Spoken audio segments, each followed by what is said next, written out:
The dictator's mind. In public, Adolf Hitler appeared to be an unshakable symbol of discipline and iron will. His voice rang out from the podium.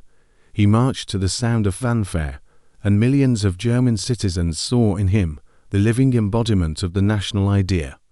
But behind this carefully constructed facade lurked a man whose private life was shrouded in a veil of secrecy, controlled by Nazi propaganda. The Führer's inner circle did everything to divert attention from his eccentricities, his shattered emotional world, and his paranoid fears. Those who were close enough to Hitler to peer behind the curtain of his image found not a sovereign leader, but a man who was eternally doubtful, capricious, sometimes childish, and morbidly concerned with his appearance and his own perception in the eyes of others. One of the key elements of Hitler's private life was isolation. He avoided ordinary social interactions, had few friends in the traditional sense of the word, and trusted no one unless absolutely necessary. His day was planned down to the minute, and all the details of everyday life, from the temperature in the room to what food was served to him, were subject to strict control. He woke up late, often after midday, ate breakfast alone, and began meetings in the late afternoon. His rhythm of life was completely out of sync with the rhythms of his generals and comrades, but no one dared point this out. Many suspected that this was not just a personal whim, but symptoms of a deep psychological disorder. Hitler's mental health became a subject of particular interest among historians and psychiatrists already during World War II. In 1943, a secret report was compiled by order of the U.S. Office of Strategic Services, which claimed that Hitler suffered from persecution mania, sadomasochistic tendencies, and possible signs of schizophrenia. The authors of the document claimed that the leader of the Third Reich was incapable of normal human relationships, subject to outbursts of rage and mood instability. Even at that time, it was clear that his image as a leader did not correspond to his inner world, full of anxiety and a constant need to confirm his own exceptionalism. His relationships with women were also full of contradictions. Hitler carefully concealed his personal life from the public, trying to maintain the image of an ascetic and untouchable leader, completely devoted to the cause of the nation. Nazi propaganda even spread the claim that he was married to Germany. Nevertheless, he had love affairs, the most famous of which was with Eva Braun, a young woman who lived in his entourage for many years. However, their relationship remained secret until the very end of the war. Even the Führer's closest aides were not always aware of the role Eva played in his life. He did not invite her to official events, did not allow her into political discussions, and essentially kept her in a golden cage. Such secrecy often led to rumors, sometimes extremely strange. Some claimed that Hitler was impotent, others that he practiced perverted forms of sex, and still others that he had homosexual tendencies that were carefully hidden by the Nazi elite. Despite the lack of direct evidence, these rumors point to something important. His sexuality and intimate life remained a closed topic, surrounded by many restrictions and strange rituals. His closeness to women was often accompanied by control, jealousy, and manipulation. He could end a relationship with a girlfriend because of her independent statements or because, in his opinion, she was behaving not modestly enough. Another trait that reflected Hitler's inner world was his obsession with cleanliness and health. He watched his diet, avoided alcohol, did not smoke, and also spoke out sharply against meat. Although he was not a strict vegetarian all his life, by the time the war began, he had almost completely eliminated meat from his diet. This was accompanied by regular medication, some of which was prescribed by his personal physician Theodor Morell, a man whose methods are still controversial. Morell supplied Hitler with a mixture of stimulants, vitamins, sedatives, and even drugs, including methamphetamines. This dependence on medical intervention only increased the Führer's isolation from reality. Hitler's everyday habits often amazed those around him. He spent hours watching silent films, adored Wagner's operas, and could suddenly interrupt a conversation to talk about a scene from a play. Music played a huge role in his life. He found solace and inspiration in it, but also an opportunity to hide from the world. In the circle of his close associates, he turned into a different person. He could be cheerful, even playful, tell jokes, laugh, but it always seemed forced. The mood swings were abrupt. After a few hours he could fall into a gloomy silence, withdraw into himself, and not even talk to his personal adjutant. In personal relationships, he was authoritarian to the extreme. Even in small matters, he demanded obedience and absolute loyalty. His adjutants, secretaries, and maids knew that the slightest deviation from the established rules could cause a storm of indignation. He did not tolerate arguments and perceived any disagreement as betrayal. At the same time, he was extremely dependent on praise and attention. He sought confirmation of his genius and uniqueness, and if he did not receive it, he would fall into a rage or withdraw into himself. These emotional swings turned the life of his closest circle into a constant game of survival. Interest in esotericism and mysticism also became part of his inner world. Hitler believed in omens, horoscopes, prophecies. He often consulted astrologers and fortune tellers, especially during difficult periods. Some historians claim that he was strongly influenced by the ideas of Aryan superiority, occultism, and ancient Germanic mythology. These beliefs fed his delusions of grandeur and fueled his paranoia. He considered himself the chosen one, a missionary sent by fate for a great purpose.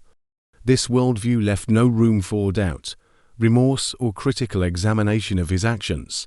The Führer's inner circle, from Bormann to Himmler, were well aware of how unstable their leader was. But instead of curbing his impulses, they learned to exploit them. Some strengthened their positions by flattering his ego, some played into his manias, and some created a cult atmosphere around him. Thus, little by little, Hitler lost the ability to perceive reality and became a prisoner of his own myth, cut off from the real world, but completely absorbed in the illusion he had created. Hitler was especially concerned about the possibility of being killed. He obsessively looked for signs of fate in small things.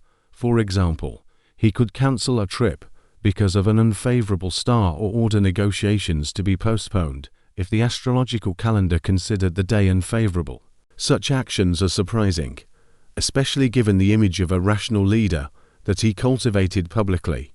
In fact, Hitler made the most important state decisions, including those related to the outbreak of war, under the influence of such ideas. No less remarkable was the fascination of the Reichsführer SS Heinrich Himmler with esotericism. He sought to turn the SS into an order of knights of a new Aryan religion, inspired by ancient Germanic cults. Himmler built a magic center in Wolfsburg, where rituals dedicated to the Aryan gods were held. Hitler was skeptical about such extremes, but did not interfere. On the contrary, he allowed such initiatives to develop, since they corresponded to his conviction about the special mission of the German nation and his own exceptionalism as a conductor of this mission. Hitler often returned to the thought that his life was miraculously protected. He claimed that during World War I, a bullet turned away from him while he was under heavy fire. Similarly, he interpreted the failed assassination attempt on July 20, 1944, at the Wolfslair headquarters as a sign of fate, claiming that he survived thanks to higher intervention. These beliefs fueled his paranoia. He became increasingly withdrawn, refusing to meet with his closest comrades, limiting his social circle, and spending more and more time alone with his thoughts, trying to guess his fate. Hitler's entourage played a key role in shaping his everyday reality. These people not only ensured the dictator's comfort and safety, but also served as a kind of filter between him and the outside world. Adjutants, guards, personal physician, cooks, maids and secretaries were carefully selected, checked, and were required to show absolute loyalty. Any leak of information or violation of internal etiquette was punishable by immediate dismissal, Most of them were immersed in a constant state of anxiety, because the Führer's mood changed unpredictably. No one knew what could cause a burst of rage: improperly served tea, an accidentally opened window, or simply silence at the wrong moment. Behind the outer mask of a cold-blooded dictator was a man who was corroded by internal fears, manias and obsessions. One of the most characteristic features of Hitler's psyche was his obsessive need to control his own body, health and the surrounding space. This need often took grotesque forms and reached pathological conditions. The Führer's closest circle, from his personal physician Theodor Morell to his adjutants, witnessed numerous episodes when Hitler's internal anxieties caused paranoid reactions and strange behavior. An obsession with cleanliness was one of these traits. Hitler monitored his personal hygiene with manic persistence, and could not stand dust, dirt, or smells. He not only took a daily bath and brushed his teeth several times a day, but also demanded that all objects around him be thoroughly washed and sterilized. Entire services monitored this in the Wolfschanz am Berghof. Personal cooks and servants were regularly checked, and their uniforms had to be impeccably clean. Even the doors and handles in his residences were wiped with disinfectant solutions several times a day. The Führer experienced a pathological fear of germs and diseases. He avoided touching, refused to shake hands, and abruptly broke off contact with anyone he thought might be sick. This phobia worsened over the years. In the last years of his life, he practically isolated himself from the outside world, allowing only a limited circle of people to see him, who underwent strict filtration. In the office of his personal physician, Theodor Morell, there were entire cabinets with medications, including experimental drugs, which he regularly administered to Hitler. There is documentary evidence that Hitler suffered from severe gastrointestinal disorders, accompanied by constant pain, bloating, and flatulence. He took many drugs, including barbiturates, opiates, laxatives, and special herbal infusions, which ultimately only worsened his condition.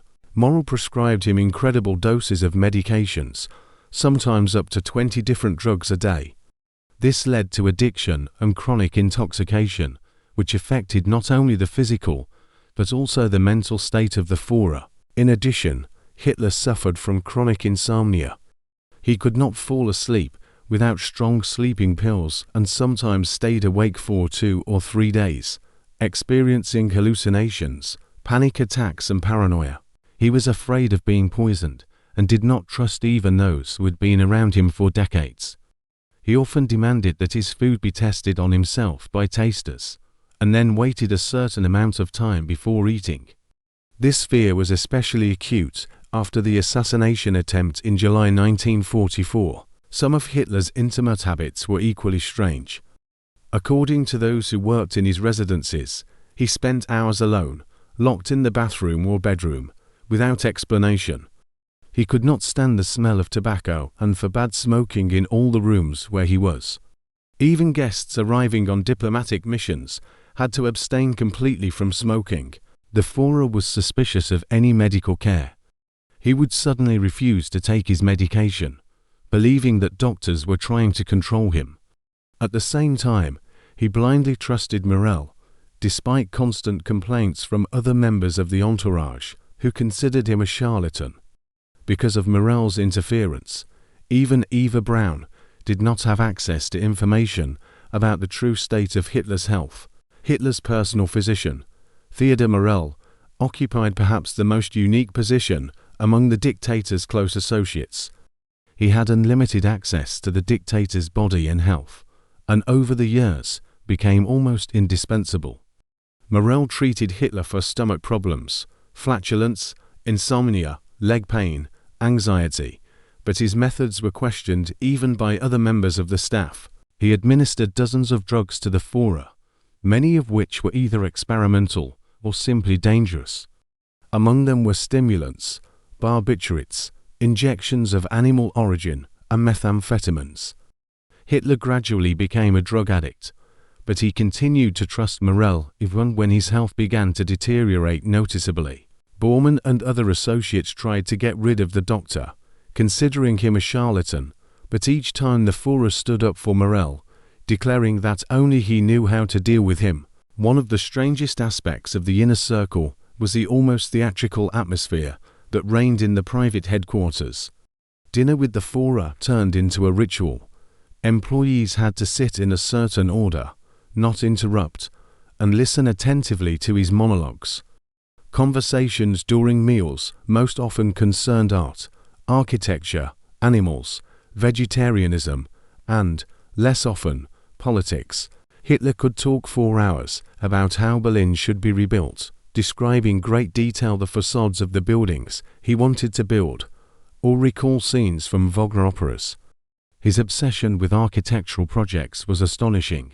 He paid attention to the smallest details, checked drawings, discussed compositions, and often ignored military reports if they interfered with his thoughts. The Führer suffered from severe suspiciousness. He could not stand smells, suspected those around him of conspiracies, and was terrified of being poisoned. All dishes for him were checked by tasters, and his personal china and cutlery were carefully guarded.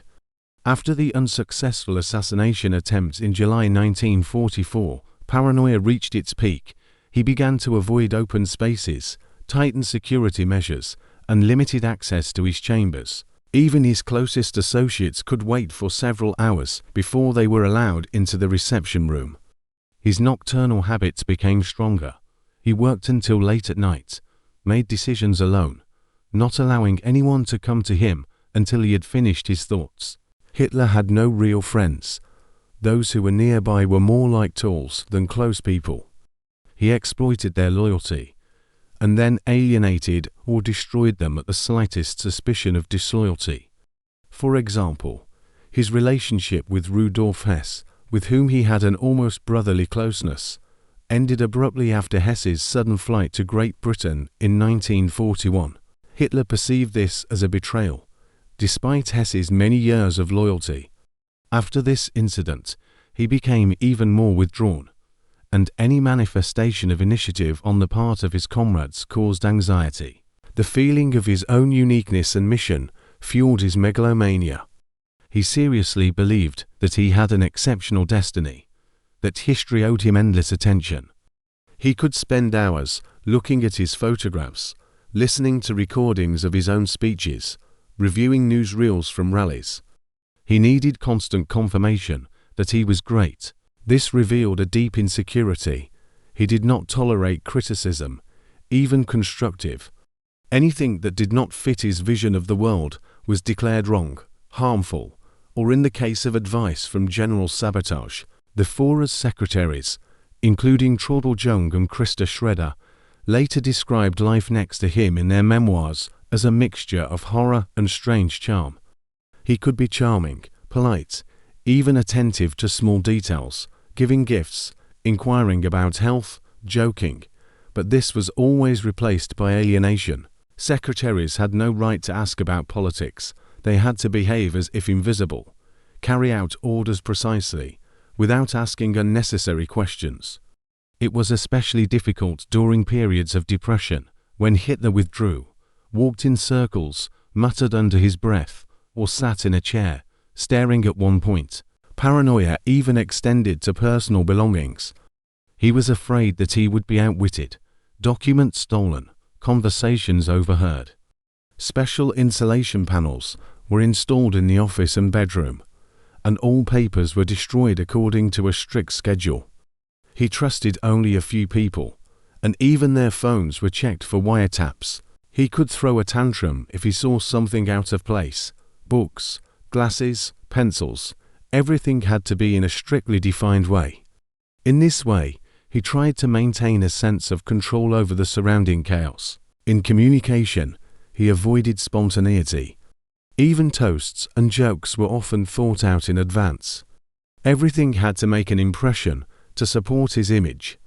He played a role, not only for the public, but also for himself. Sometimes he created the feeling that he lived not in the present time, but in some imaginary space where everything was subordinated to his ideas. He made up versions of events that he believed in himself. His past was constantly rewritten. In stories, he became increasingly heroic, and failures were carefully hushed up. Even in his relationship with Eva Braun, he did not seek real intimacy. Their union was built on inequality and subordination. Eva lived alone, taking photographs, dancing, and taking walks, while Hitler was busy with state affairs. He hardly discussed politics with her, did not share his experiences, that did not allow her to leave him. She had no right to appear at official receptions, did not sign documents, did not participate in negotiations.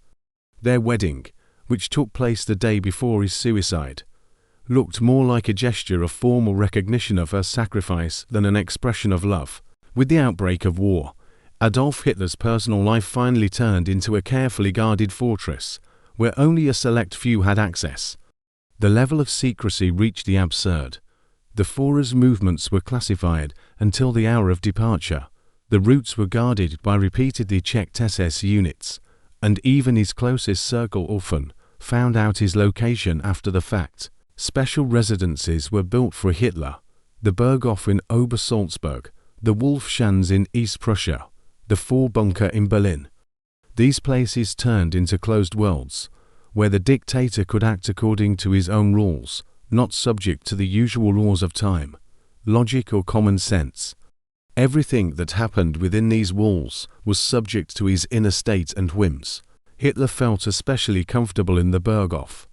There he spent hours sitting in a chair, looking out over the Alps, socializing with a small circle of people, mostly personal assistants, military personnel, and Eva Braun. On the surface, it looked idyllic: manicured gardens, tea parties, watching films, discussing books. But behind the facade, there was isolation, tension, and a constant sense of threat. He rarely left the residence unless absolutely necessary, and when he did, the entire operation of movement was worked out to the minute. His paranoia reached such proportions that each driver had to undergo a psychological check, and sometimes 3 different cars were prepared for one route to confuse potential conspirators. In everyday life, Hitler was obsessed with order. He did not tolerate dirt, chaos, and unpredictability. Even when he was on the move, his room had to be furnished in a strictly defined way. Books, curtains, bed linen, everything corresponded to a fixed standard. Any deviation caused a fit of irritation. The staff trained 4 weeks before they were given access to the Führer's quarters. The maids were not allowed to engage in dialogue with him unless he initiated the conversation himself.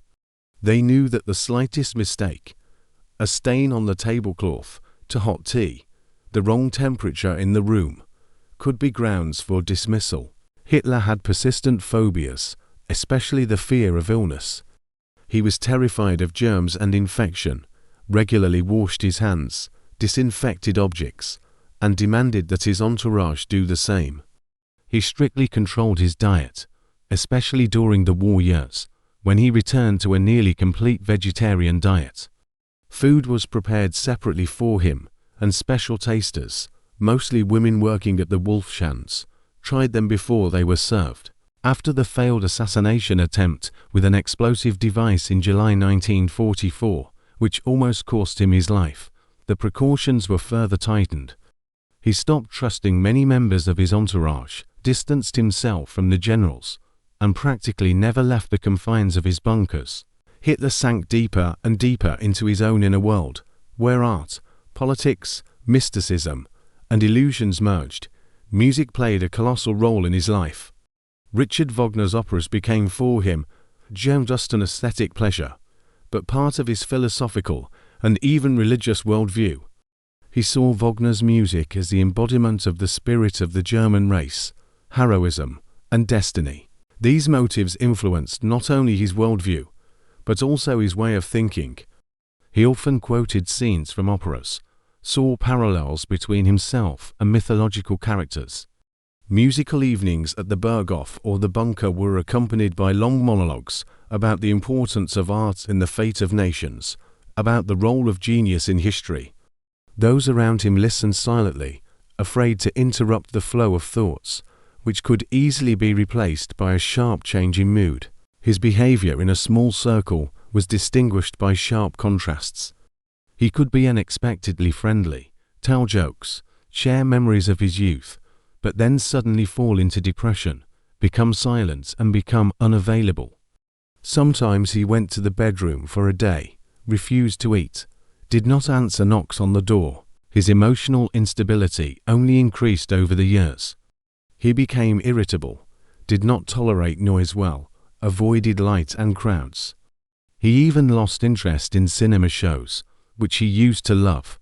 Most often, he watched old German silent films or documentaries with his own performances, sometimes several times in a row. Eva Braun stayed by his side, even though their relationship was far from warm. She filled her time with shopping, sports, photography, and a personal diary. Eva's notes contain many hints of loneliness and misunderstanding. She suffered from a lack of attention, complained that the Führer was distant, closed, and perceived her as part of the interior.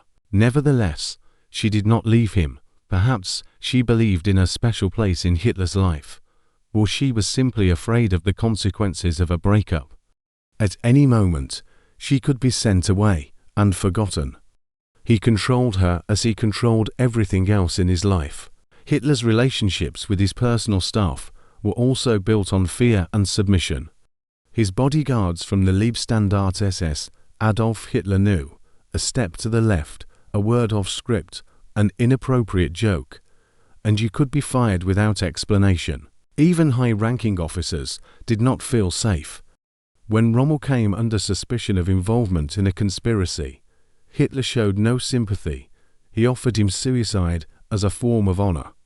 This approach to people was widespread. The Führer had no friends, only executors of his will. Many in his circle led a double life. They outwardly agreed with everything he said, but among themselves discussed his inadequacy, mistrust, oddities. However, no one dared to speak out against him. Everyone knew that the price for disagreement could be too high, especially in the last years of the war, when Hitler's isolation became absolute, and access to him was strictly filtered by Martin Bormann. He controlled the paper flow, decided who would be admitted to the reception, and effectively turned into a gatekeeper to the dictator's body. The cult of personality created around Hitler began to crumble by the end of the war.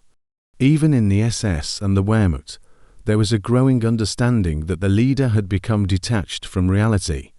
His orders became illogical, his strategies destructive, his speech confused. He no longer listened to his generals, making decisions based on intuition, often ignoring reports. His inner circle became a zone of absolute submission, but not respect. Many expected his downfall, but continued to play along, hoping to maintain their own positions. When World War II entered its phase of defeats, Adolf Hitler's personal isolation reached its limit. He almost completely stopped appearing in public, avoided frontline trips, and limited contacts even with his closest generals. His main abode became the bunker beneath the Reich Chancellery in Berlin, the Bunker. It was a gloomy, closed, concrete labyrinth, hidden underground, where daylight did not penetrate. Within these walls, the Führer lived the last months of his life, completely cut off from reality. His routine became extremely unstable. He slept during the day, was awake at night, held meetings closer to midnight, sometimes without warning, forcing officers to wait 4 hours to be called. He became indifferent to food. He ate almost nothing, and the amount of medication administered by Morrell only increased. Injections became a daily practice, and the dictator's body no longer responded to stimulants as before. Hitler's mental and physical condition deteriorated sharply. His hands began to tremble. He had problems with speech. He lost weight, and he had poor coordination. He began to walk with his head down. He slouched. He could barely lift his legs. Witnesses noted that he looked like an old man, although he was not even 60 years old. At times, he lost his composure. He threw objects, screamed, became hysterical, accusing everyone around him of betrayal. Even the most loyal employees began to realize that they were not dealing with a great leader, but a man on the verge of a nervous breakdown. He repeated the same accusations over and over again, refused to accept reality, and listened to reports that spoke of the catastrophic situation at the front. His belief in final victory was replaced by a fanatical desire to die with the illusion of a winner. One of his most frightening traits was his obsession with betrayal. He was convinced that everyone around him was a potential enemy. After the failure of Operation Valkyrie, when German officers tried to kill him with an explosive device, his paranoia reached its extreme. He suspected even those who had been with him for decades. He dismissed field marshals, generals, adjutants and diplomats, accusing them of treason, cowardice and sabotage. Many were executed or forced to commit suicide. The room in the bunker where he compiled the blacklists became a place where people were afraid to enter. His signature on an order meant a death sentence. He did not hesitate, did not look for evidence, did not listen to explanations. A rumor or a personal impression was enough. The relationship with Eva Braun entered a strange phase of quiet acceptance during this period. She voluntarily came to Berlin in the last weeks of the war, fully aware of how it would all end. Her presence became a symbol of devotion, but also of tragic doom. Hitler hardly spoke to her, but allowed her to be near. From time to time, they watched old films, listened to music, drank wine. The last days before his death passed in an almost surreal atmosphere, an underground world surrounded by the noise of artillery strikes, interrupted by everyday trifles, breakfasts, reading newspapers, handing out chocolate to the guards. Eva behaved as if nothing was happening, even doing her hair and dressing up as if she were getting ready for a ball. Perhaps this was a form of denial, or a last attempt to maintain the illusion of normality. By the beginning of 1945, Hitler had completely withdrawn into himself. He almost never left the bunker under the Reich Chancellery, suffered from insomnia and fits of rage. In an attempt to control what was happening, he increasingly resorted to turning to prophecies. According to the memoirs of Oberleutnant Gerhard Bohm, once in the bunker Hitler angrily crossed out maps of the front, claiming that fate is fickle, and it was necessary to wait until the stars are right. Even though the Allied army had already stormed Berlin, he believed in the possibility of a miracle. One of the most striking episodes was his last meeting with the astrologer Ludwig Hansen. This event was never fully confirmed, but is mentioned in several memoirs. Allegedly, Hitler asked him in April 1945 to name a date favorable for a new beginning. Hansen replied, "The path to another world awaits you, Führer. It is liberation." These words plunged Hitler into silence, after which he left the room and did not leave for a long time. A few days later, he committed suicide.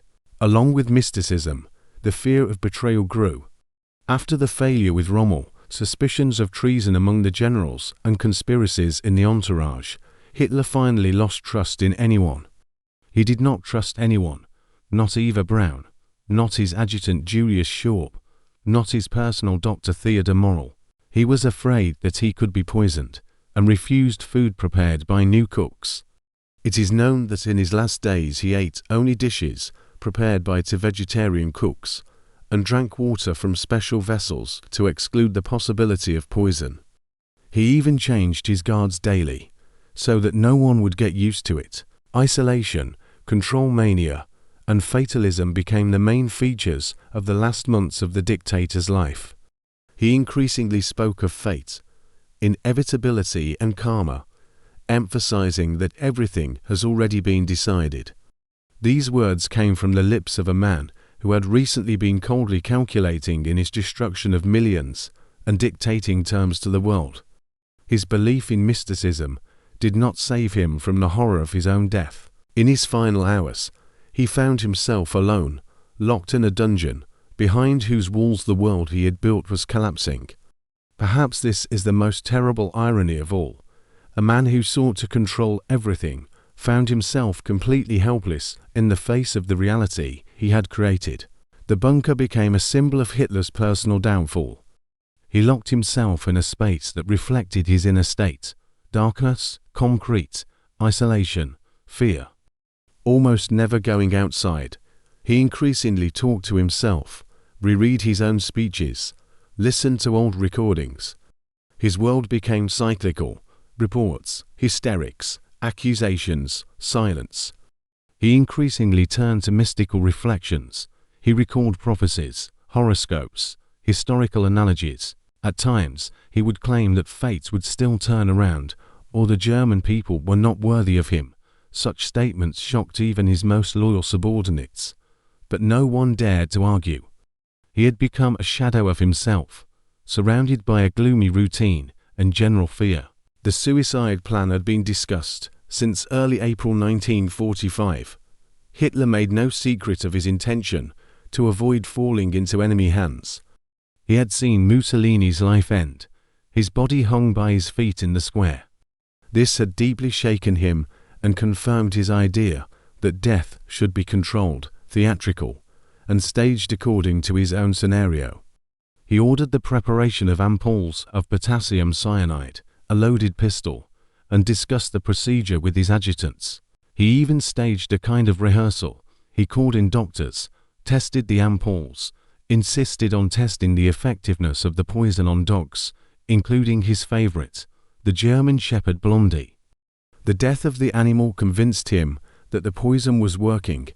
It was an act of extreme cruelty, but in Hitler's logic, it was a way to make sure that the plan would work. On April 29th, he officially married Eva Braun. The wedding took place in the bunker, in the presence of several witnesses. It was a formal act, devoid of emotion. The next morning, they committed suicide together. Eva took poison.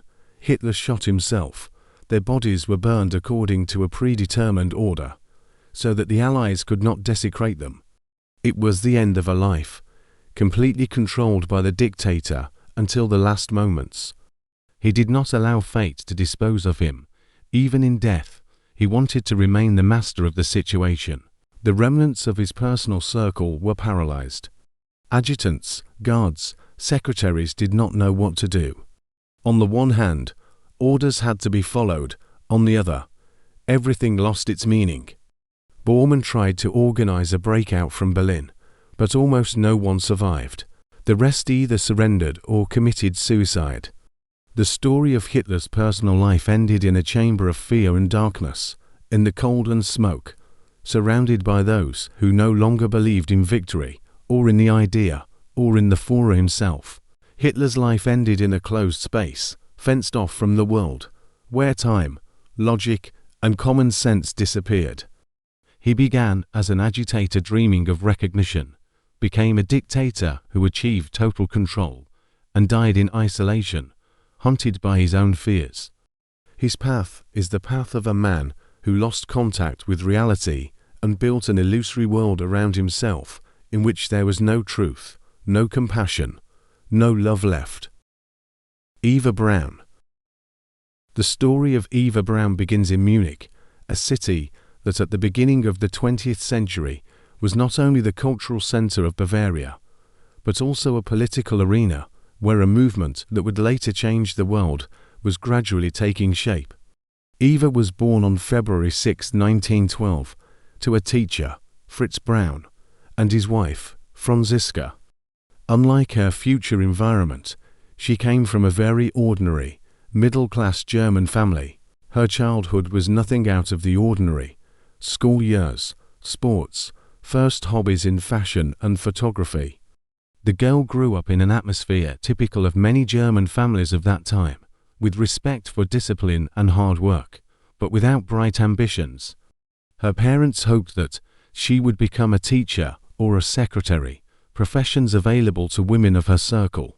By the end of the 1920s, Germany had already experienced severe economic shocks, hyperinflation and political crises. Munich was becoming the center of National Socialist ideology. It was here that Eva, still a young girl, encountered people whose names the whole world would soon know. She attended a Catholic school, was an average student, and in her youth was more interested in theatre, sports, and photography than in politics. Eva herself showed no interest in ideological movements. She was occupied with personal hobbies, friendship, and fashion. After school, Braun got a job in the photo studio of Heinrich Hoffmann, the official photographer of the NSDAP. This job became fateful. The atmosphere of the studio, where party officials, including Hitler himself, were constantly visiting, opened up a completely different world for her. Her first meeting took place in 1929, when she was only 17. For her, she was just one of the studio's clients, but Hitler noticed the young, attractive girl. She was not an actress, a socialite, or a representative of the elite. On the contrary, it was Eva's simplicity and spontaneity that impressed him. Hitler, already a well-known politician at the time, but not yet the head of state, was under the close attention of society and consciously avoided public affairs. For him, Eva became an opportunity to keep his personal life in the shadows. Their relationship developed slowly, without open confessions and demonstrations. For Eva, it all began as a secret, which she carefully concealed even from her closest friends. However, the relationship was not cloudless. In her youth, Eva suffered from loneliness. Hitler often left her alone, devoting all his time to politics. Already in the early 1930s, she experienced a severe crisis. There is a known case when she tried to commit suicide due to a lack of attention from Hitler. This episode shows how dependent she was on his approval and closeness.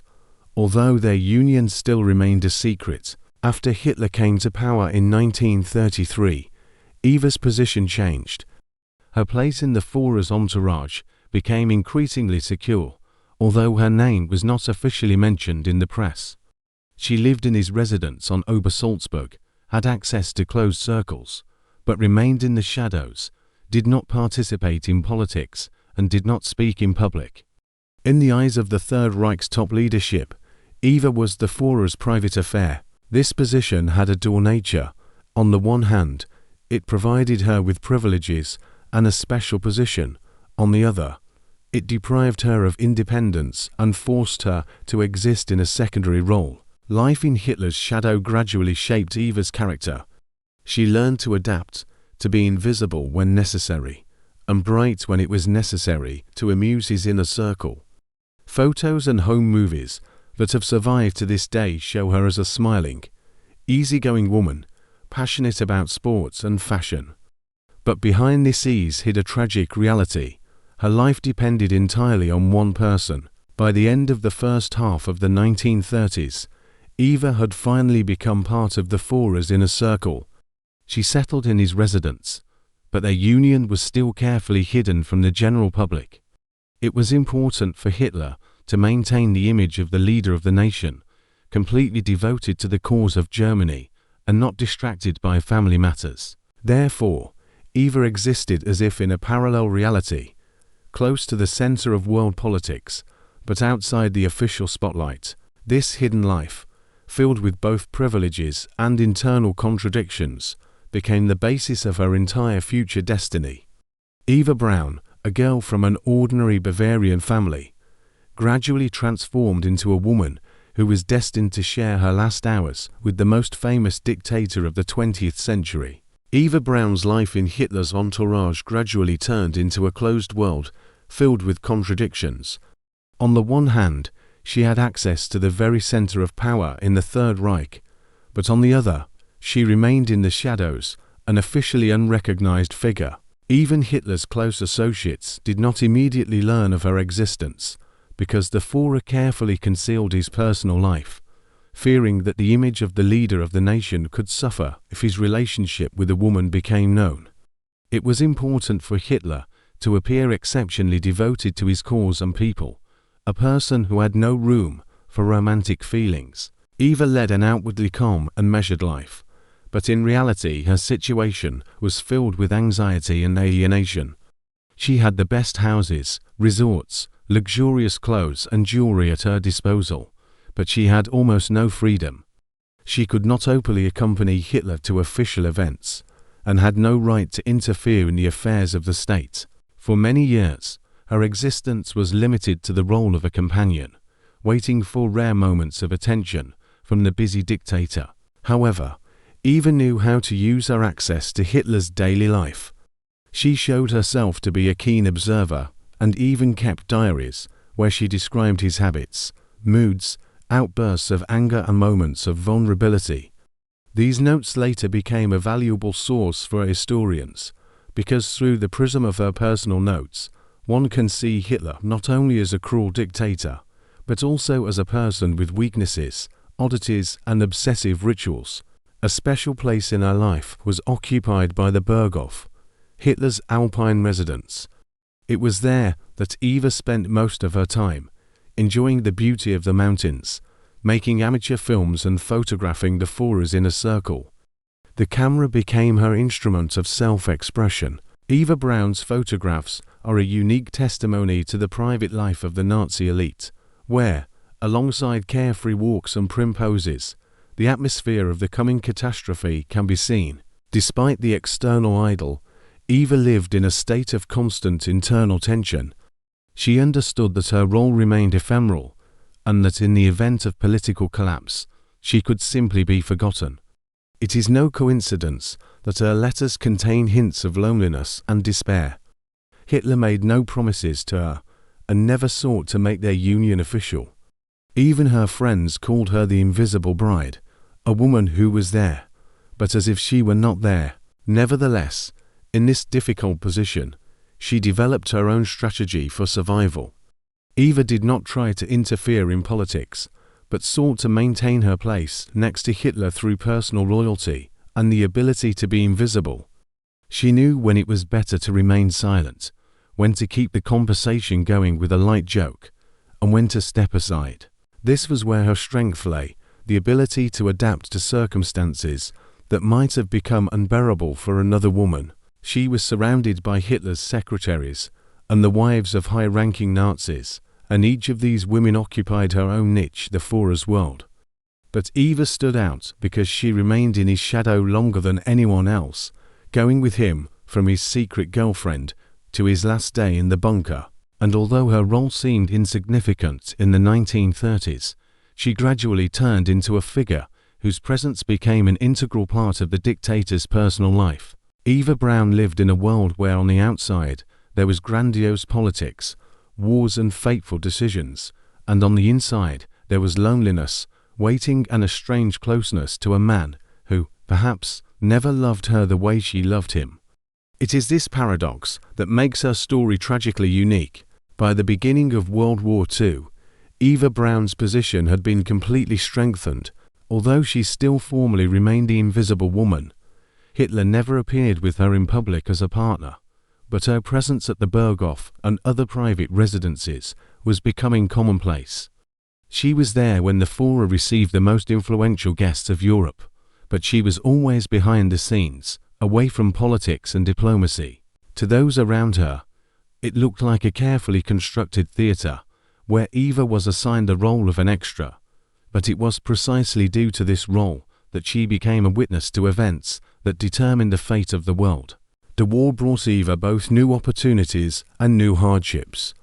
On the one hand, she had more freedom. She could manage her time, travel, organize photo shoots and film screenings in the Alpine residence. On the other hand, the war alienated Hitler further and further. His days were scheduled with meetings, negotiations, and endless military reports. For Eva, this meant hours of solitude that she filled with social entertainment, walks, reading fashion magazines, movies, and grooming. It was during the war that her passion for photography and cinema reached its peak. Eva created a kind of visual archive in which she saved dozens of hours of amateur photography and thousands of photographs. In these films, you can see Hitler not as a dictator, but as the owner of the house, surrounded by friends and dogs, laughing, joking, and behaving naturally. For historians, this contrast has become an invaluable source. Eva's photos allow us to look into that part of the life of the Nazi elite that official propaganda never showed. At the same time, Eva increasingly felt a gap between the world of war and her personal world. While Europe was burning, she was busy with outfits, new hairstyles, and choosing cosmetics. Many of her acquaintances considered her superficial, even frivolous. But this superficiality concealed a defense against the horror of reality. Eva consciously turned away from politics, preferring the world of fashion and cinema, where she felt alive. It was her escape, her way of preserving her own eye in the shadow of a man whose life was entirely consumed by war. The relationship with Hitler became increasingly contradictory. Sometimes he could show unexpected warmth. He gave her expensive jewelry, emphasized her special place in his circle. But at other times he completely ignored her, did not invite her to important events, and made her wait for weeks. For Eva, this was painful, because she strove for recognition, although she understood that her official existence was impossible. In the circle of people close to the Führer, Eva nevertheless began to gain a certain influence. She was friends with secretaries, could afford herself slight whims, and gradually her presence began to be perceived as a given. Many understood, Hitler may be a ruthless dictator for the whole world, but next to Eva he allowed himself to relax, and this made her indispensable. Nevertheless, her life was still filled with anxiety. She was well aware that her fate depended entirely on one person. Having neither political power nor her own social status, Eva lived in anticipation, when Hitler would pay attention to her, when he would call her again, when he would give her a feeling of closeness. And although her position seemed enviable, she was closer to the center of power than any other woman in Germany. In reality, it was an existence in a fragile cage, where love and despair were intertwined into one. Gradually, Eva learned to live in this paradox. She built her own little universe from dresses, films and social games, while the world was collapsing under the blows of war. But it was precisely this duality, a life between luxury and fear, love and indifference, the illusion of happiness and a sense of doom, that made her fate one of the most controversial stories in Hitler's circle. By the middle of the war, Eva Braun's position had become almost inextricably linked with the image of family life in Hitler's residences. At the Berghof, on Obersalzberg, she played the role of hostess, although formally she had no official status. There was a special atmosphere here, intimate, far from the noisy halls of the Reich Chancellery. Eva organized movie nights where Hollywood comedies and romantic dramas were shown, invited guests to stroll in the garden or go skiing together. In these little things, she created the illusion of a normal life, which contrasted so much with the harsh reality of the frontline reports. Her world was filled with contrasts. On the one hand, she had access to luxury, expensive clothes from Paris, jewelry, endless photo albums and color film recordings. On the other hand, she lived in anticipation of rare meetings with the man for whom she was giving up a full life. Hitler rarely showed up, but each visit was like a celebration. Eva caught every detail, a glance, a smile, a casual phrase, as if she were assembling an entire universe from these tiny moments. Psychologically, it was a difficult existence. She often felt forgotten and unnecessary, especially when the Führer did not come for weeks. Then she would become despondent, write to her friends about her melancholy and loneliness. But as soon as he showed up, her mood changed instantly. His presence was almost a drug for her. She felt alive, loved, important. This dependent position made her emotionally vulnerable, but at the same time explains why she could not break off this relationship, despite its pain. The Führer's inner circle had mixed feelings about Eva. For Bormann, she was an empty and useless figure, a distraction. Goering and Goebbels looked down on her, considering her a society girl of no importance.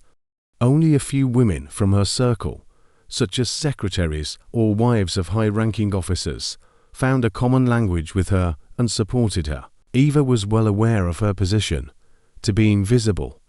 But it was precisely this invisibility that saved her. Unlike the men from her inner circle, she was not responsible for making decisions, which meant she could stay away from political intrigues. Her main hobby remained photography. She enthusiastically took pictures not only of landscapes and friends, but also of Hitler himself, in moments of rest, with dogs, at breakfast, on the terrace.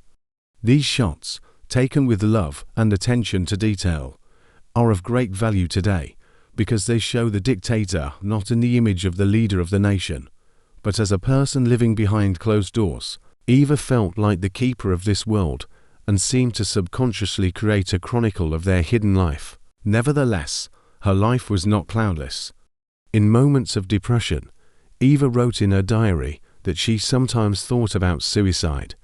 For her, this was not so much a real intention as a form of protest against the indifference of her beloved man. She tried to show that her pain was real, that she could not endlessly be content with the role of a shadow. But Hitler remained adamant. His coldness was explained not only by his preoccupation with the war, but also by his character traits. He did not know how to be close, did not know how to give himself completely. Over time, Eva found her own ways to cope with this. She surrounded herself with symbols of normal female life: new dresses, dogs, cosmetics, films. She turned the house in the Berghof into an island of comfort, where lightness and ease reigned. For those who got there, it seemed that the war remained somewhere very far away. But behind this illusion, another truth was hidden. Eva understood that her fate was forever linked to the man who was leading the world to catastrophe. This paradox is what makes her image so tragic. A woman who dreamed of love and family happiness found herself a hostage to the greatest drama of the 20th century, her life balancing between the comfort of a private world and the horror of a global war. By 1944, the illusion of comfort and normal life for Eva Braun began to crumble rapidly. The war was entering its decisive phase, and even at the Berghof, the approach of catastrophe was felt. More and more often, the evenings were accompanied by alarming radio reports about the bombing of German cities, the Allied offensive, and heavy losses on the Eastern Front. Even where the atmosphere of a resort had previously reigned, a spirit of doom was now in the air. Eva tried to maintain her usual routine. She continued to organize film screenings, ski, walk her dogs, take photographs. But sadness increasingly appeared in her smile. She understood that their world was collapsing, although she preferred not to say it out loud. For her, the main thing was to be near Hitler, and when the Führer finally moved to the Berlin bunker, Eva followed him without hesitation, although she knew that she was going to meet her death. In the bunker under the Reich Chancellery, their life turned into a closed existence in a world of concrete, steel and dim light. In these cold corridors, Eva remained surprisingly calm. She encouraged those around her, joked, and looked after her appearance, as if trying to create the illusion of normality where there could be none. Witnesses noted that she was the most balanced of all, as if she had accepted her fate earlier than the others. The relationship with Hitler took on a special tone in these last weeks. The Führer, surrounded by betrayal, defeat and treachery, became closer to her for the first time than ever. Eva was not there for power, wealth or profit. She stayed until the end. This devotion touched even him, a man accustomed to loneliness and cold distance. It was during these days that he did what he had not dared to do for many years. He proposed marriage to her. On April 29, 1945, in the bunker, in the presence of several witnesses, their short wedding took place. For Eva, this moment was the realization of her long-held dream. She finally became the wife of the man she had loved all her life. Even though it happened underground, at the hour of death, it was there that her wish came true. She signed the documents as Eva Hitler and, according to eyewitnesses, was beaming with happiness. But there were only a few hours left. On the morning of April 30th, when it became clear that the Soviet army was ready to break through to the center of Berlin, Hitler and Eva decided to leave this life together. Eva insisted that she would not leave him under any circumstances. She refused offers to leave the city, rejected the opportunity to save herself. For her, life without him had no meaning. In their last minutes, they behaved calmly. Eva was wearing a dress, put on light makeup, as if she were preparing not for death, but for an evening with her beloved. While the empire was collapsing around her, she maintained an extraordinary gentleness and determination. Their departure was instantaneous.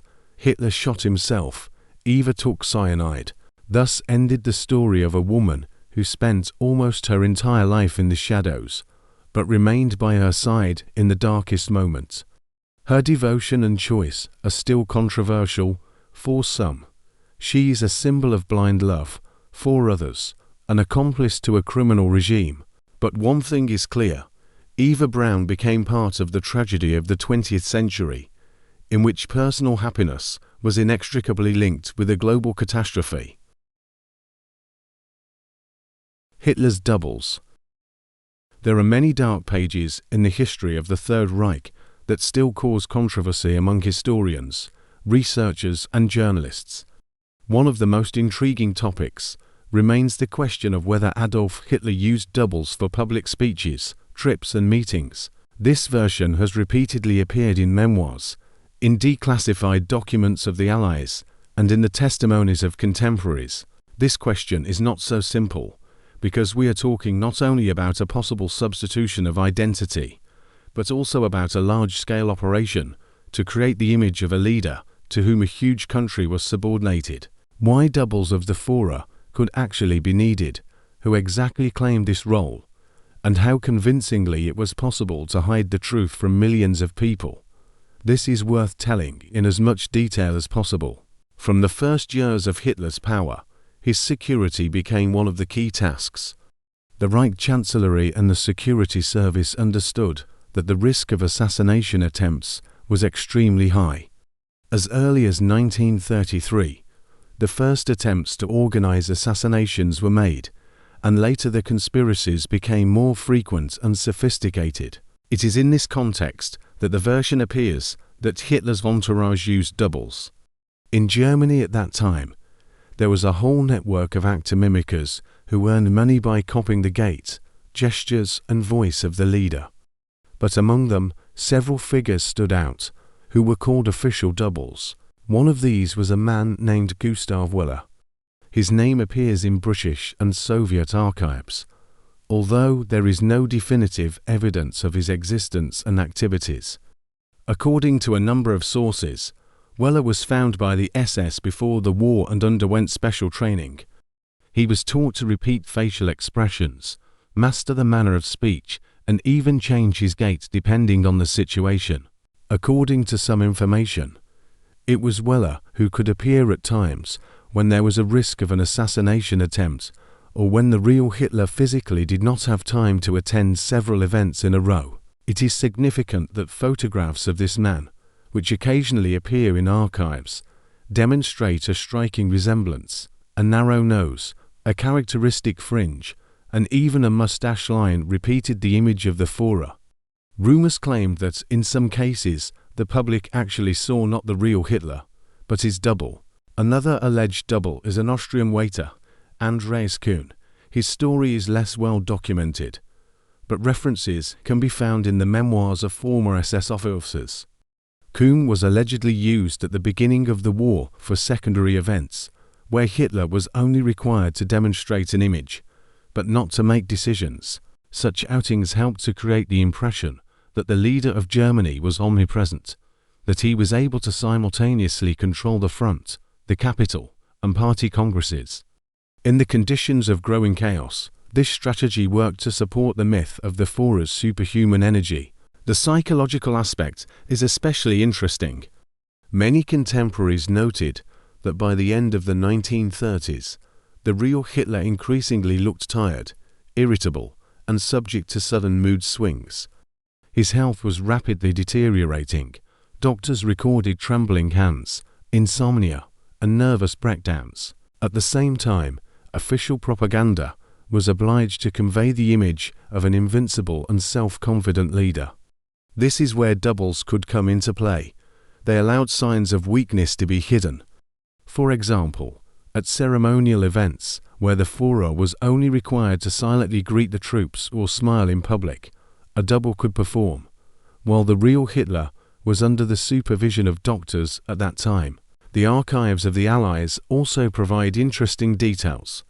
British intelligence, MI5 in its reports, indicated the possibility of the Führer having security doubles.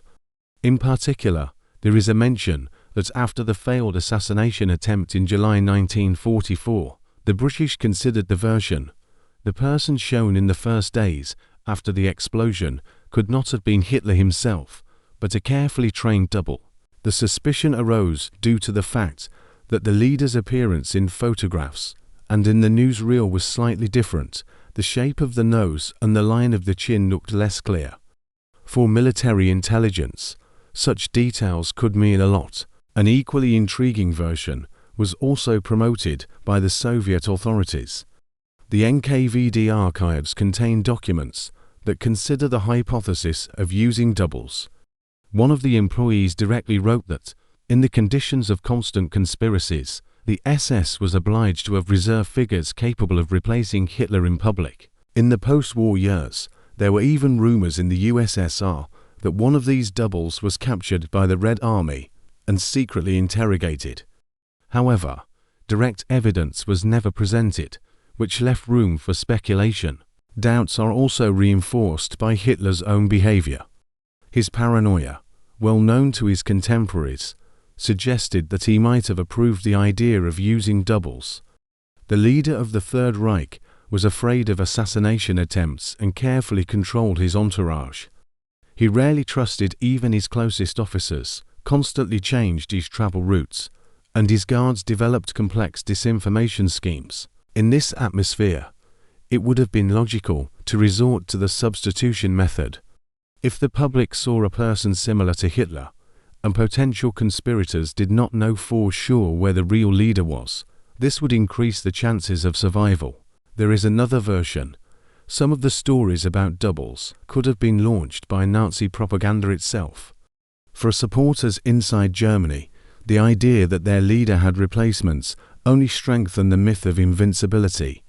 For enemies, this was bound to cause doubts and confusion. Even rumors about doubles could have worked as a psychological weapon. After all, if the enemy doesn't know who to aim at, he becomes less confident of success. The final chapter of this story is connected with the last days of the war. When the Red Army stormed Berlin, an atmosphere of chaos and doom reigned in Hitler's bunker. Eyewitnesses claimed that until the end of April 1945, none of those close to him were sure that it was the real Hitler who remained in the dungeon. Some soldiers even speculated that the real Führer had long since left the capital, and the double had been left in the bunker. These rumors were fueled by the circumstances of the dictator's death. Since the bodies were partially burned, researchers were left with questions. Did the Soviet troops really find the remains of Hitler himself or his double? The official versions of the NKVD claimed that it was him, but doubts remained, which still gives rise to new theories. As a result, the story of Hitler's doubles remains a mystery in which truth and myths are intertwined. On the one hand, there is no irrefutable evidence that stand-ins were used systematically. On the other hand, there is too much circumstantial evidence indicating that such a practice could have existed.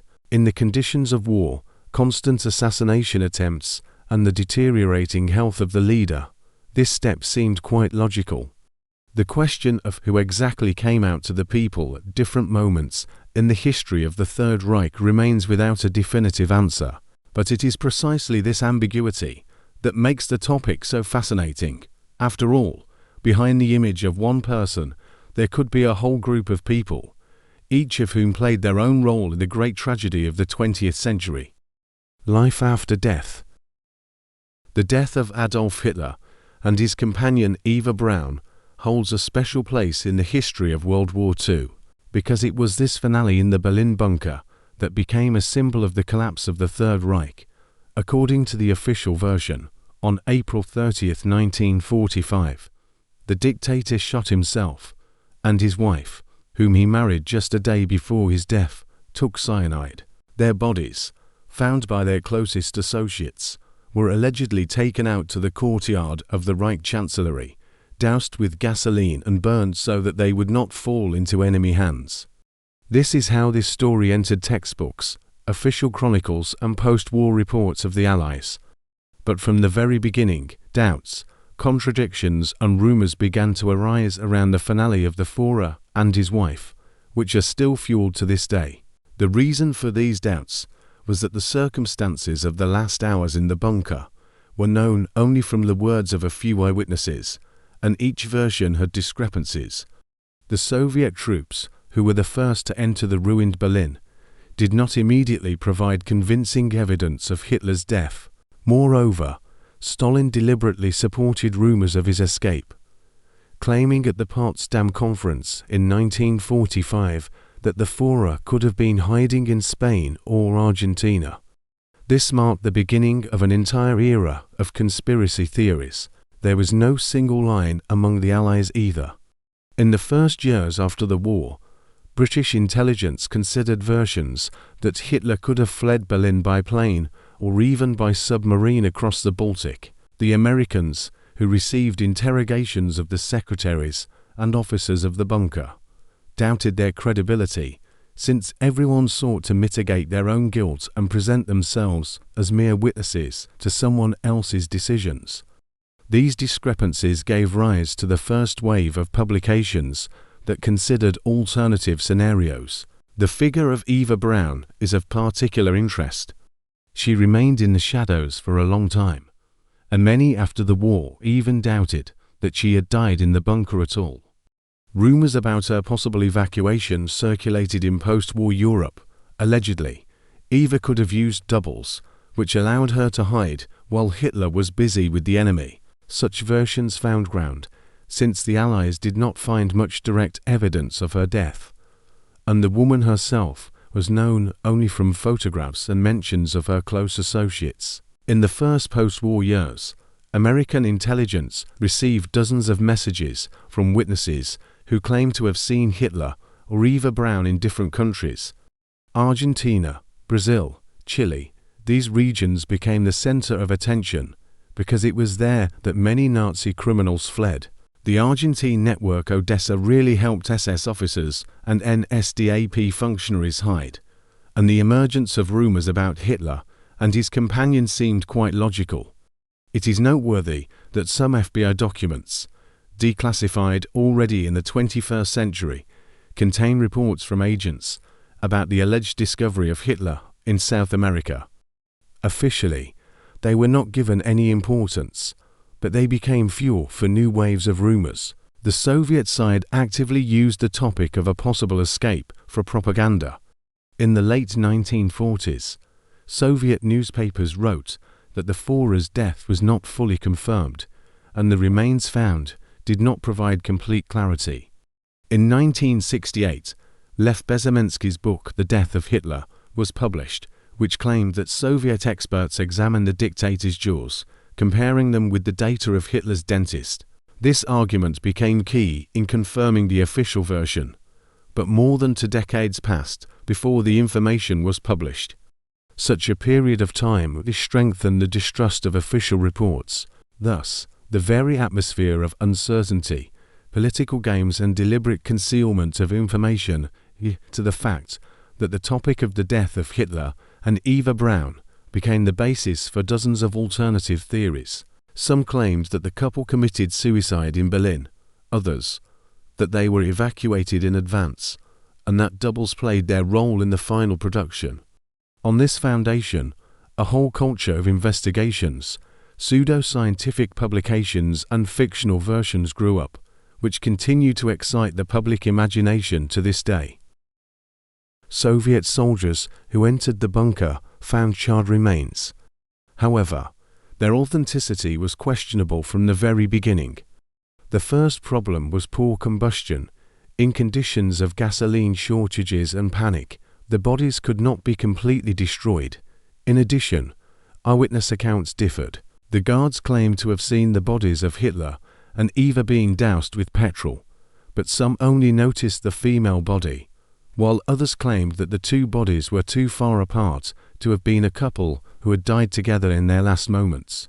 When Soviet pathologists began their examination, they were faced with unexpected results. The NKVD documents indicated that the skull attributed to Hitler had traces of a gunshot wound, but in 2009, American scientists analyzed this fragment and established that the bone belonged to a woman aged 30 to 40, and not to the 56-year-old Hitler. This discovery caused a real storm and became an argument for supporters of the escape version. The story of the dentures was no less mysterious. Hitler's secretary, Christa Schroeder, and dental technician Keith Huisman showed the Soviets the Führer's dental records. The comparison matched, and Moscow concluded that the remains found really did belong to Hitler, but critics argue that in the chaos of the end of the war, such a coincidence could have been falsified or even staged. After all, it was extremely advantageous for the Soviet leadership to declare that Hitler was dead. The figure of Eva Braun adds even more mysteries. Her supposed remains were found and reburied several times, and then the traces were finally lost. Either the body was cremated, or it was confused with other bunker victims. This confusion became fertile ground for myths. If Eva's body could never be clearly identified, could she have survived and fled with Hitler? The rumors were also fueled by numerous testimonies from people who claimed to have seen Eva in different countries after the war. In Argentina, for example, they talked about a woman suspiciously similar to the dictator's wife, who lived in isolation on a ranch owned by German emigrants. Other versions claimed that she had gone to Spain or Switzerland. There was no evidence to support these stories, but the very fact that they existed made the official version increasingly vulnerable. Even the Soviet archives kept a secret for a long time. Stalin personally doubted that Hitler had actually died in the bunker. At the Potsdam Conference in July 1945, he hinted to the Allies that the Führer could have been hiding in either Spain or Argentina. These words of the Soviet leader shocked Churchill and Truman, because they showed that even Moscow, which had found the bodies, was not completely sure of their authenticity. There is still no convincing evidence of the death of Hitler and Eva Braun in Berlin, and the more documents are declassified, the more pressing the question becomes: were they really buried under the ruins of the Reich, or did they manage to hide in the chaos of the last days of the war? After the official announcement of the suicide of Hitler and Eva Braun on April 30, 1945, the world received this news with relief and suspicion at the same time. Too many questions remained unanswered. The Soviet troops, who were the first to break into the Reich Chancellery bunker, stated that the bodies of Hitler and Eva had been partially burned and their remains had been found, but the details of these finds remained classified for a long time. Moreover, even when the evidence was later made public, it raised a lot of doubts. One of the most mysterious moments was that none of the Allies, except the Soviet side, ever saw the bodies of Hitler and Eva. The Americans and the British did not have access to the finds, which immediately gave rise to conspiracy theories about the possible escape of the Führer and his companion.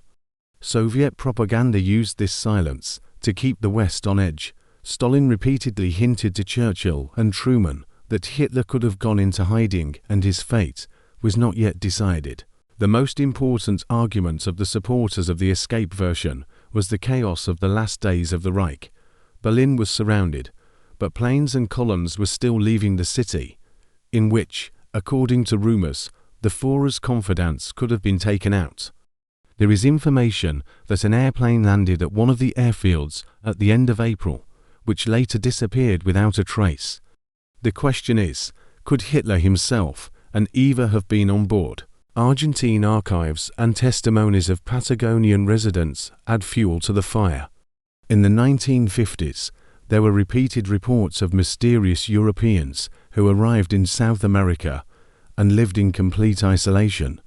Several witnesses claimed to have seen a man who looked remarkably like Hitler, accompanied by a woman with Eva Braun's features. Of course, official history dismisses these stories as speculation, but for some reason too many such testimonies appeared in the very places where Nazi colonies were later discovered. Secret FBI documents, declassified decades later, further fan the intrigue. They mention that US intelligence agencies received reports of Hitler's possible presence in South America until the late 1940s.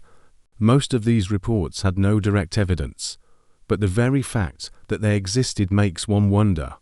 If the Allies were absolutely certain of Hitler's death, why did they continue to investigate? Another mystery concerns Eva Braun. Her body, according to the Soviet military, was found next to Hitler's. However, almost nothing remained of him. It was claimed that teeth and part of a jaw were found, which were later used as evidence. But many historians point out that the identification was carried out under conditions far from modern standards and could contain errors. It turns out that the fate of Eva Braun is also not entirely clear. We should not forget about the rat trails, secret routes along which dozens of Nazi criminals actually escaped to Latin America. If Himmler, Mengele and Eichmann had such opportunities, then why can't we assume that Hitler and Eva used this route? Thus, the official version of suicide remains the most accepted, but alternative versions are fueled by many strange facts, contradictions, and the silence of the Soviet archives. And it is this silence that has become the main source for many theories that are still alive today. By the middle of the 20th century, the versions of the fate of Hitler and Eva Braun had become a real legend. On the one hand, there were official documents, testimonies and reports that indicated their death in the bunker. On the other hand, more and more dubious details appeared, which pushed one to think that the story of the Führer's death could have been carefully staged. One of the most important arguments of the supporters of the escape version was the lack of a single and absolutely reliable confirmation of death. The jaw found in the bunker and attributed to Hitler was presented only years later. Later, already in the 21st century, DNA analysis showed that one of the skull fragments, considered for many years to be proof of Hitler's death, belonged not to a man at all, but to a woman under 40 years old. This sensation gave rise to a new round of disputes and questions. If even such relics turned out to be dubious, then what else could have been hidden? Meanwhile, South America continued to be the center of rumors. Publications in the Argentine and Brazilian press told of mysterious villas in the mountains of Patagonia, where people lived in complete isolation, guarded by armed Nazis. Evidence of the presence of former Third Reich officers was indeed found in these places. Stories surfaced about medical experiments, secret meetings, and even rumors that Hitler was alive and running an underground network. American intelligence agencies continued to monitor the shadows of the Nazis. Declassified FBI materials show that from 1945 to 1949, regular reports were received about the possible presence of Hitler. But in each case, the evidence was insufficient to confirm. However, the logic of the intelligence services is simple. If there is even the slightest chance that enemy know one is alive, investigations are obliged to be conducted. The Soviet Union, in turn, deliberately fueled the myth. Stalin repeatedly stated that Hitler could have escaped. These words had a double effect. They kept the Western powers on edge, and at the same time increased fear in Germany, since the possibility of the Führer's return played on the feelings of former Nazi supporters. As a result, the image of a mystery that remains unsolved was entrenched in the public consciousness. Today, most historians agree that Hitler and Eva Braun really did commit suicide in the bunker. But the paradox remains: the more details emerge from the archives, the harder it becomes to separate truth from fiction. There are too many inconsistencies. too many ifs to close the topic once and for all. Perhaps the truth is hidden deep in the archives, access to which is still restricted.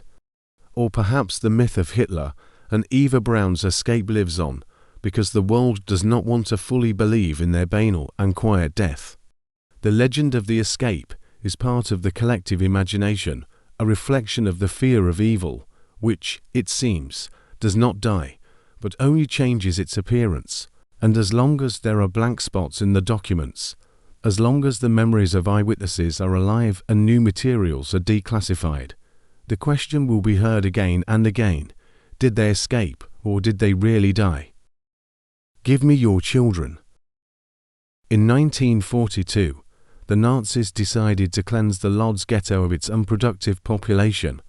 They took children under 10 from their parents and sent them straight to the gas chambers. Historians estimate that the Nazis killed between 10,000 and 15,000 children in just 1 week. In September 1942, the Polish industrial city of Lodz was unbearably hot. The temperature rose above 40 C several times. The city was divided into 2 parts: the ghetto, where more than 200,000 Jews lived, or rather existed, during the war, and the territory for people of a slightly better sort. People there also died from diseases and German bullets, but their chances of survival were greater. After the occupation began, the Nazis even renamed the city. By personal decision of Adolf Hitler, Lodz became Litzmannstadt, in honor of the German General Karl Litzmann. The ghetto was accursed, literally and figuratively scorched earth. During 2 years of German rule, the grass, bushes and trees here dried up.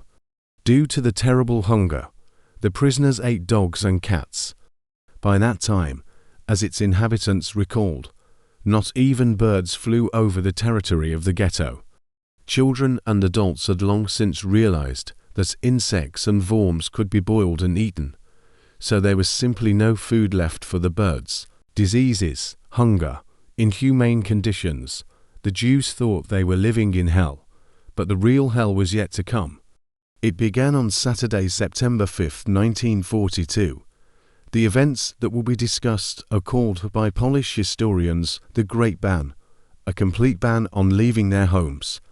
What happened 75 years ago is in the memory of older residents of Lodz, but many people know almost nothing about these facts.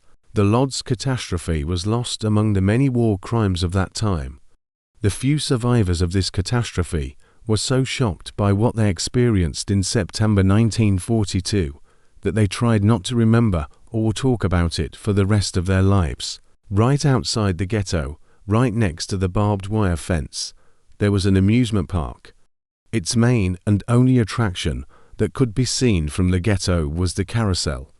Children from the ghetto made daily pilgrimages to this place and looked soddily at the children on the other side, who were playing and swinging in boats hanging on the carousel. Music was playing from the radios. The children listened, peered into the strange, alien world in which, as if in a beautiful Neverland, their peers lived. On one side of the barbed wire were children, on the other side were also children, but so different, thanks to the diaries of ghetto prisoners, the memories of those few who managed to survive. Today, it is possible to reconstruct bit by bit the monstrous reality in which people found themselves. Today is a beautiful, sunny day. When the sun shines, my spirits rise. How sad our life is. When we look at the fence surrounding us, our souls, like birds in a cage, are yearning to be free. Sadness tears my heart apart. I see pictures from the past. Will I ever live in better times? Hunger holds you by the throat, chokes you. You can't run away from it. You can't stop thinking about it. I thought about food all the time. There was one more thing.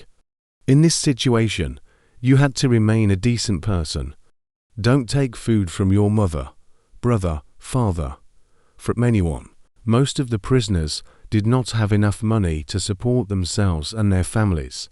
They lived, thinking from morning to night about only one thing: food that they did not have. Today I got up after 2 days in bed. I had a cold, I got dressed and passed out. I think it was because of a lack of strength. People gradually die from such a diet. I heard that 15,000 people have died since the Jews were resettled in the ghetto. There was a large pot of water in the room, in which something was boiling. I smelled a very bad smell, looked into the pot and saw that a leather belt from trousers was boiling there. I asked Mrs. Rosenbug, "What are you boiling?" She answered, "It used to be cow or horse skin. If the belt gets soft, I will salt it and give it to the children to eat." The main two feelings were hunger and fear. Every ghetto inhabitant, regardless of his status, walked around with a metal saucepan or mug. People woke up thinking about food and went to bed thinking about it. The constant fear of being killed, not earning enough to buy bread, not feeding oneself and one's children, getting seriously ill inevitably influenced the behavior and thoughts of all ghetto prisoners. Every German could shoot as many Jews as he wanted. If someone approached a fence, was within shooting distance of a German soldier, he died. Hundreds of people said goodbye to life in this way. We were afraid of everything. We always lived in fear. In the ghetto, parents and children often swapped roles. Boys and girls, teenagers became breadwinners.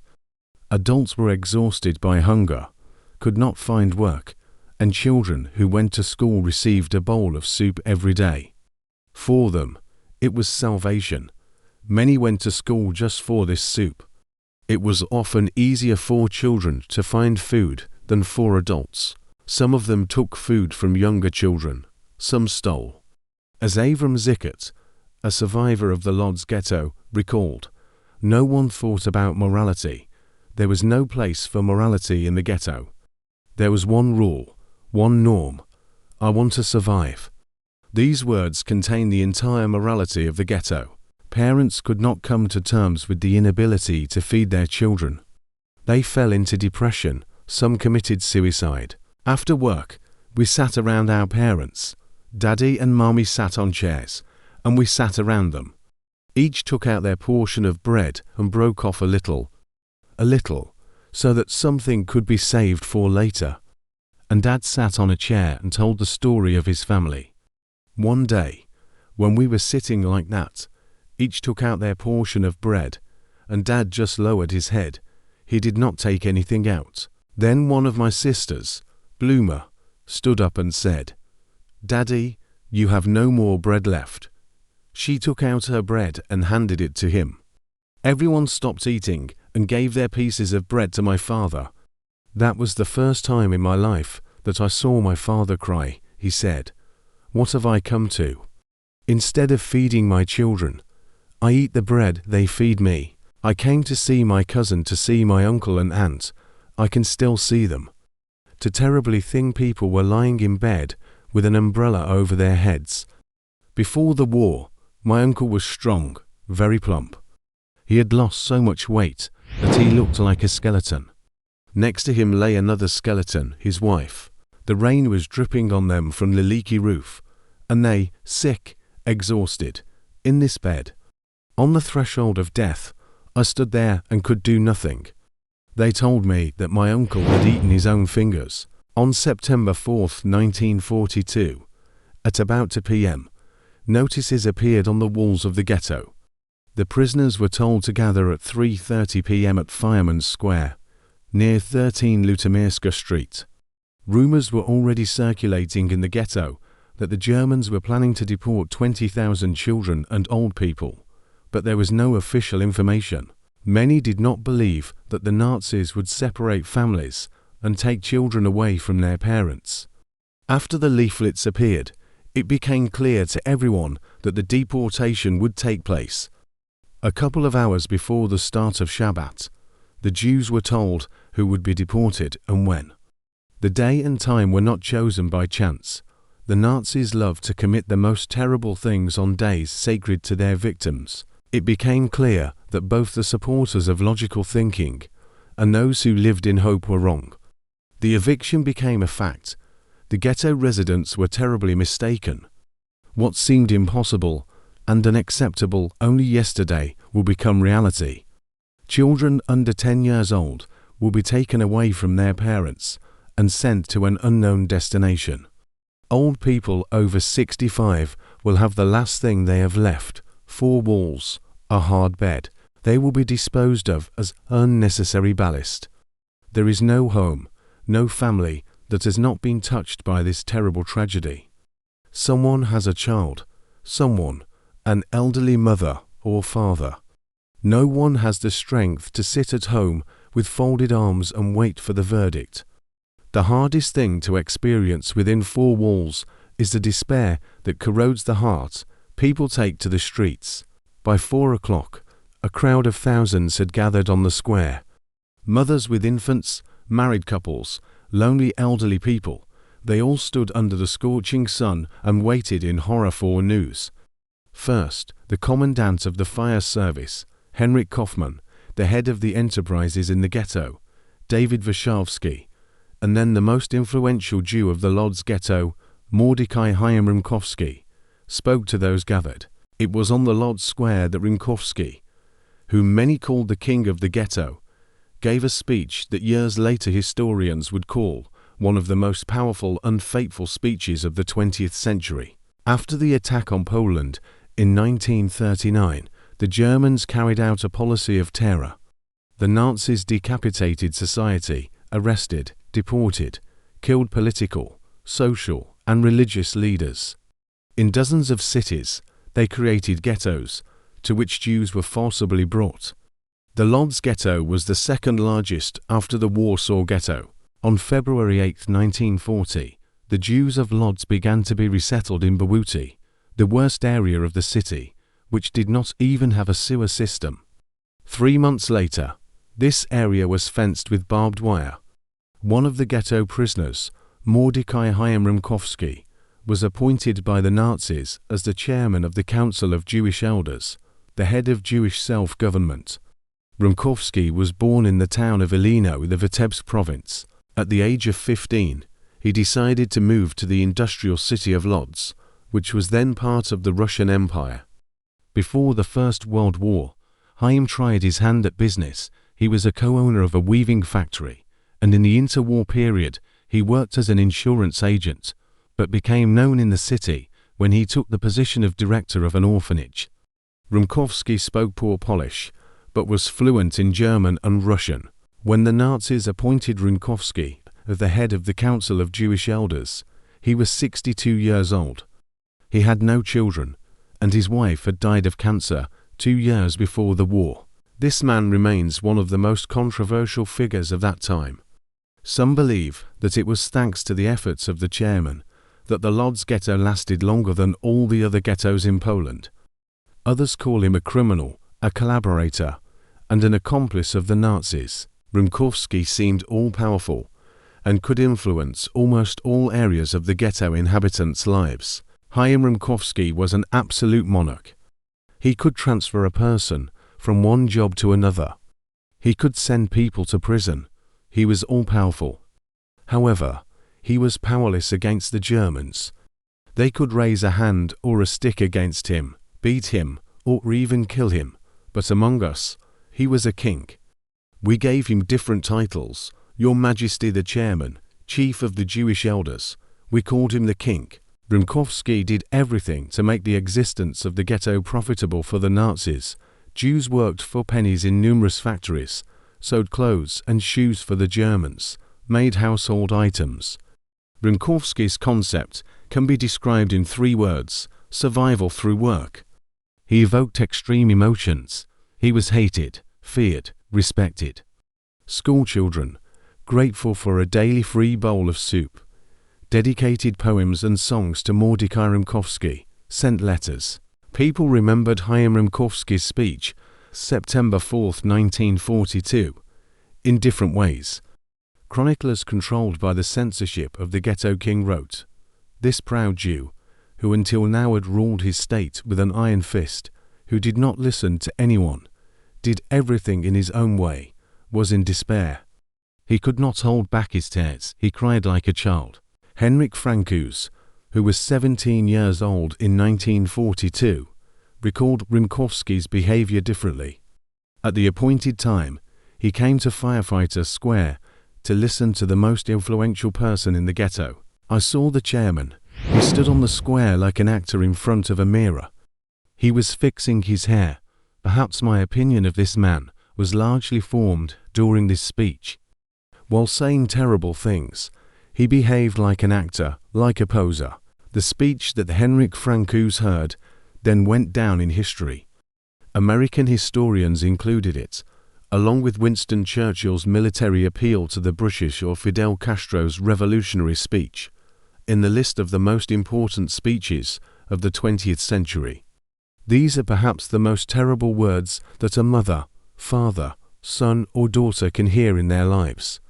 Mordecai Chaim Rumkowski presented information that cannot fit in the head of any normal person with pathos and grandiloquence. A heavy blow has struck the ghetto. They demand that we give up the most precious thing we have, children and old people. I was not honored to have children of my own, but I devoted the best years of my life to raising orphans. In my old age, I am forced to beg, brothers and sisters, fathers and mothers, give me your children. Yesterday, we received an order to expel more than 20,000 Jews from the ghetto. We were told, if you do not agree, we will do it ourselves. I must carry out this difficult and bloody operation to cut off individual limbs in order to preserve the body. I must take your children from you, because if I do not do this, others, God forbid, will also be taken. I stretch out my hands to you and beg you, give these victims into my hands, so that we may avoid new victims. Such is my fate.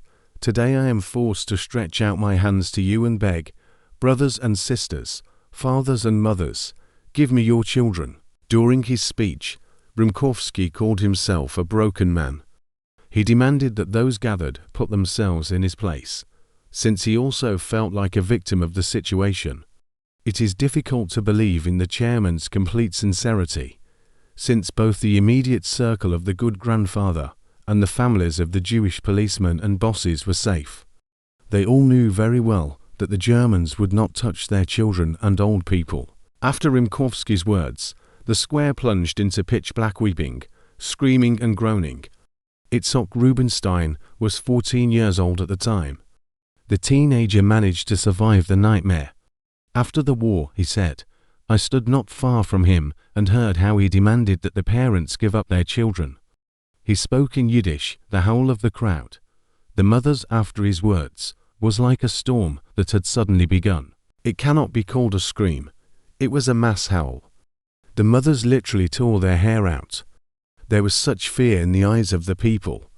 No one knew where the children would be given. What would happen to them? Everyone was asking about it, but all the questions remained unanswered. Only one thing was known. The Germans had decided to deport children under 10, old people over 65, and seriously ill people.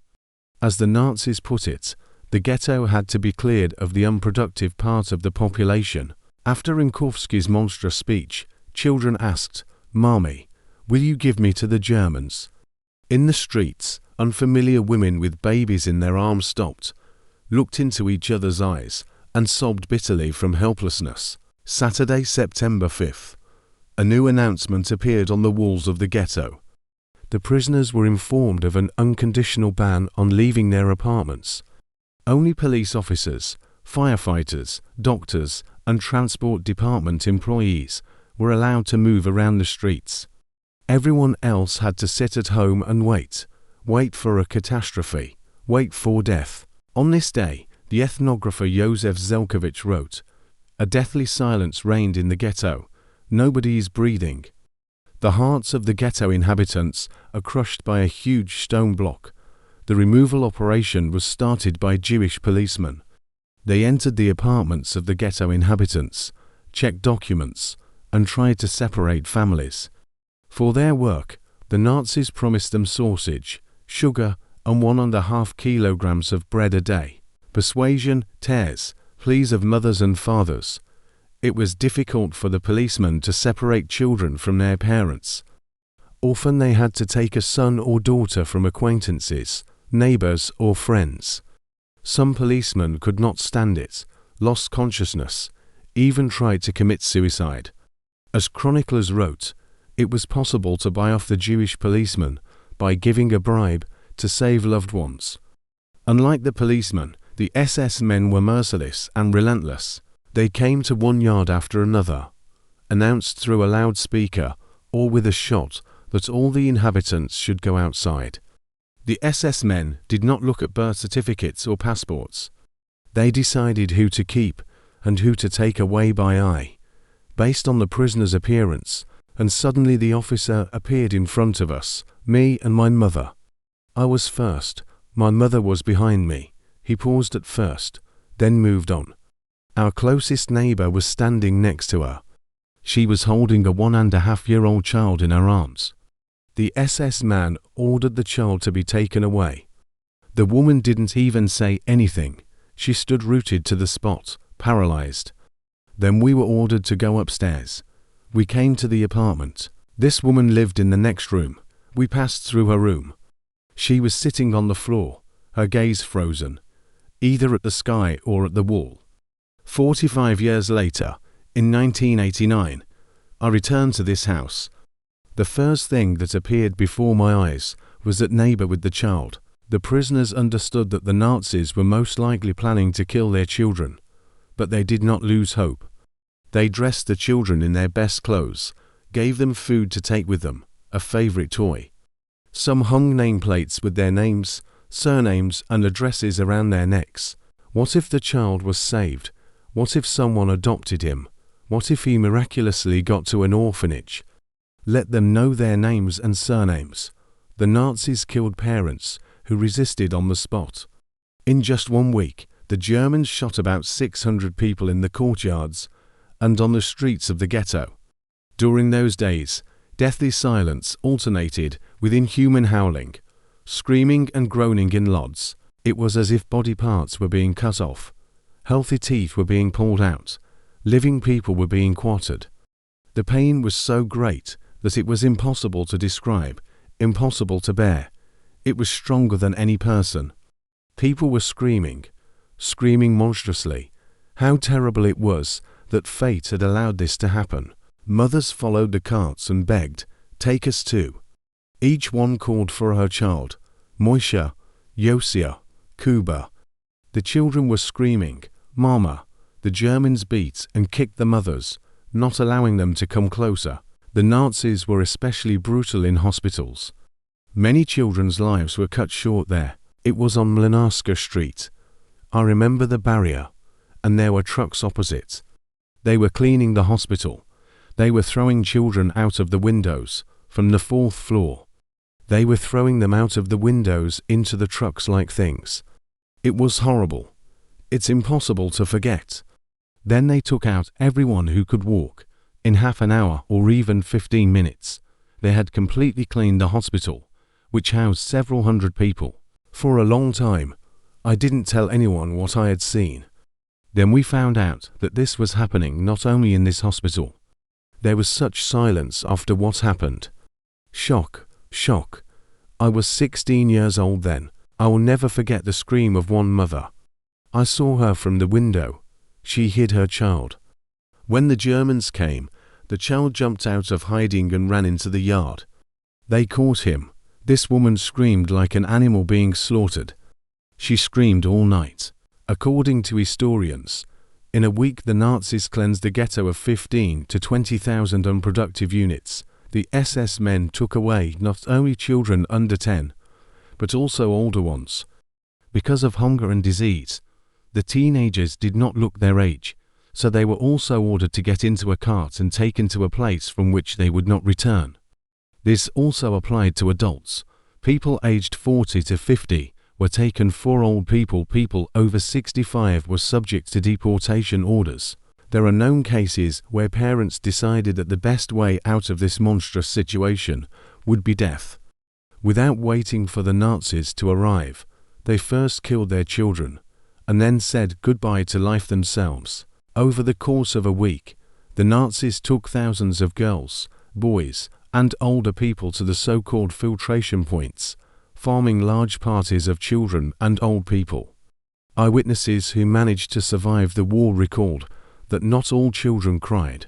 Many, forgetting about their parents' tears, were happy that they had finally left the ghetto and seen what the world looked like behind the barbed wire. There were many other children around, and they perceived what was happening as a journey, an excursion. Then the Germans transported those condemned to death to Chelmno, the first death camp in occupied Poland, Kolmhof. The village of Chelmno is located 70 kilometers from Lodz. Those who come here for the first time are amazed at how beautiful it is. The picturesque Ner River, a dense forest. The death camp was located in a small castle located on a hill. The little condemned were brought to a beautiful white house, ordered to take off their clothes and wash. At the end of the long corridor they walked along, there was not actually a shower, but a mobile gas chamber designed for the mass extermination of people. The children went in there. The doors were closed behind them and the gas was turned on. After 10 minutes, everyone in the chamber was dead. None of the children brought to Chelmno survived. Trying to cover up the traces of the crimes, in 1943 the Germans blew up the castle and took away all the documents. Today, there is a museum on the site of the death camp. Its employees say that almost nothing remains of the thousands of children who were killed. Since June 1942, the Nazis stopped burying victims in mass graves and began burning their bodies in crematorium ovens. Only toys, which are kept in the museum, lasted longer than the children. According to a surviving report from the ghetto administration, 15,850 people were sent from Lodz to Chelmno from September 5 to 12, 1942. Some researchers believe that the Nazis actually took about 20,000 children and older people to Chelmno and gassed them. In their opinion, Rimkowski deliberately understated the statistics in order to receive rations from the Germans for dead souls. In memory of those who were saved, the Park of the Saved was opened in Lodz. In 2004, the trees planted in the park symbolized the prisoners of the Lodz ghetto who survived the Holocaust. Many of them survived by chance. When the Germans were approaching our house in September 1942, Mommy said that we would not wait for them to come, to wait for them to take us away. My parents decided that we would have our last family dinner. There were potatoes, cucumbers, beets, and radishes on the table. We ate it all. Then, instead of going out, Dad and Mommy lay down in bed. Dad picked up a book, and my brother and I sat on the floor with backpacks. We waited. We heard people screaming, crying, and someone shooting. I don't even know how long it lasted. At some point, all the screaming died down. Then there was silence. They didn't come for us. Mom was 42, and Dad was 51 or 52. They looked very old, and they were both taken away. I was 13. They asked me how old I was and left me in the yard. My parents were the last to get into the truck. I was looking at the Nazi with the dog and the machine gun. When he turned away and didn't look at the truck, I ran up and quickly pulled my parents out of there.